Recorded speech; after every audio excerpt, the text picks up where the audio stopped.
ചേട്ടാ പടം എങ്ങനെയുണ്ട്? പറ അമേസിംഗ് ആണോ? സൂപ്പർ സൂപ്പർ ഗംഭീരം ഇഷ്ടപ്പെട്ടോ? ഗംഭീരം ഗംഭീരം നല്ല പടം, നല്ല അഭിനയം, എല്ലാം അടിപൊളി. എല്ലാവരും പോയി കാണണം. അടിപൊളി. മമ്മൂക്ക, അർജുൻ അശോകൻ, സിദ്ധാർത്ഥൻ എല്ലാവരും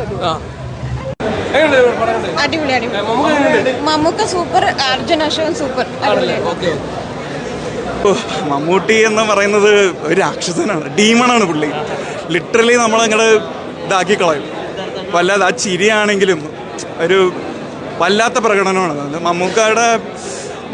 മമ്മൂക്ക് ഓരോ ഇത് കഴിയും തോറും പുള്ളി ഇങ്ങനെ നന്നായിക്കൊണ്ട് ഇനി എന്താ നന്നാവുള്ളതെന്ന് പറയാൻ പറ്റില്ല. ഇനിയും പുള്ളി ഒരു വേറെ ലെവലായിട്ടുണ്ട്, പറയാതിരിക്കാൻ വയ്യ. ബ്ലാക്ക് ആൻഡ് വൈറ്റ് ഒരു എക്സ്പീരിയൻസ് ആണ്.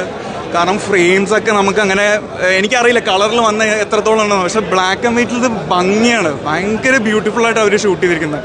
കാരണം ആ 17th century പീരീഡ് ഇത് ആ സെറ്റിങ്ങിൽ എടുക്കുന്നതുകൊണ്ട് നമുക്കത് ഭയങ്കര കൺവിൻസിങ് ആയിട്ട് തോന്നുന്നുണ്ട്. ഭയങ്കര ഈവൻ സെറ്റ് ഡിസൈൻ ആണെങ്കിലും പ്രോപ്സ് ആണെങ്കിലും എല്ലാം യൂസ് ചെയ്തിരിക്കുന്നത് നമുക്ക് ആ ബ്ലാക്ക് ആൻഡ് വൈറ്റിൽ ആ ഫീൽ കൊണ്ടുവരുന്നുണ്ട്. ഒരു ഏൻഷ്യൻ ടച്ച് ഇല്ലേ, നമുക്കൊരു പീരിയഡ് ടച്ച് കൊണ്ടുവരുന്നുണ്ട്. അത് വല്ലാത്തൊരു അനുഭവം തന്നെയാണ്. കിടില അസാധ്യം. എല്ലാരും പറഞ്ഞ നീ കണ്ടില്ലേ? അത് നീയും പറ, നീ കണ്ടില്ലേ? കാണാടാ, എന്ത് കഷ്ടോടെ കാണണം. നീയൊക്കെ കണ്ടില്ല, പിന്നെ ആരെ കാണാനാണ് നമ്മുടെ? കണ്ടിട്ട് പറ.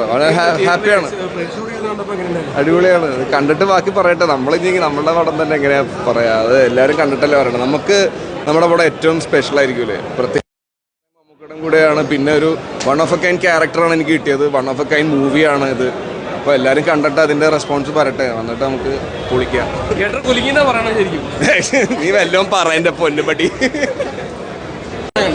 പടം നല്ല പടമാണ്, അടിപൊളി പടമാണ്. ടോട്ടൽ പറയുന്നത് നമ്മൾ എക്സ്പെക്റ്റ് ചെയ്തതിനേക്കാളും ഒരുപാട് മുകളിലാണ് പടം നിൽക്കുന്നത്. നമ്മളിപ്പോൾ ആ ഒരു പടത്തിൻ്റെ ടീസറും അതുപോലെ തന്നെ ട്രെയിലറും കണ്ടപ്പോൾ തന്നെ ഒരുപാട് കാര്യങ്ങൾ എക്സ്പെക്റ്റ് ചെയ്തായിരുന്നു. പക്ഷേ അതിലും മുകളിലായിട്ട് പടം എത്തിയിട്ടുണ്ട്. മമ്മൂക്കയും അർജുൻ അശോകും കട്ടയ്ക്ക് നിൽക്കുന്ന ഒരു സീനായിരുന്നു. അവർ ആ ബ്ലാക്ക് ആൻഡ് വൈറ്റ് ഒരു വെറൈറ്റി തീം കൊണ്ടുവന്നതിൽ നല്ലതാണ്. ഇതുപോലുള്ള പരീക്ഷണങ്ങളാണ് മലയാള സിനിമയിൽ മുന്നോട്ട് നയിക്കാൻ ഇനിയും ചാൻസുകളുള്ളത്. ഓക്കെ, ശരി, ആയിക്കോട്ടെ. കിടിലം പടമാണ്, നല്ല പടമാണ്. സൂപ്പർ. ഒരു ഒറ്റവാക്കി പറയാനുള്ളത്, വേറെ ഒന്നും പറയാനില്ല. വളരെ കാലത്തിന് ശേഷമാണ് ഒരു സിനിമ ബ്ലാക്ക് ആൻഡ് വൈറ്റിൽ അതിൽ മകൻ അഭിനയിക്കും. ഇത് ബ്ലാക്ക് ആൻഡ് വൈറ്റ് തന്നെ ബെസ്റ്റ്. അതൊരു ഭംഗി വേറെയാണ്. മമ്മൂക്ക എന്താണെന്ന് നിങ്ങൾ കാണ്, അത് പെർഫോമൻസ്. മമ്മൂക്ക അങ്ങനെ ഒരു സിനിമ തിരഞ്ഞെടുത്തപ്പോൾ എൻ്റെ മോനും വേഷം കിട്ടി. നന്നായിട്ട് ചെയ്തിട്ടുണ്ട്. മമ്മൂക്ക ആകെ 3-4 ആർട്ടിസ്റ്റ് ഉള്ളൂ. 4 ആർട്ടിസ്റ്റ് ഒരു ലൊക്കേഷൻ വെച്ചിട്ട് art director, re recording, dialogues, direction, ഇങ്ങനെ സിനിമകൾ അഭിനയിക്കാൻ കൊതിയാണ് നമുക്ക്.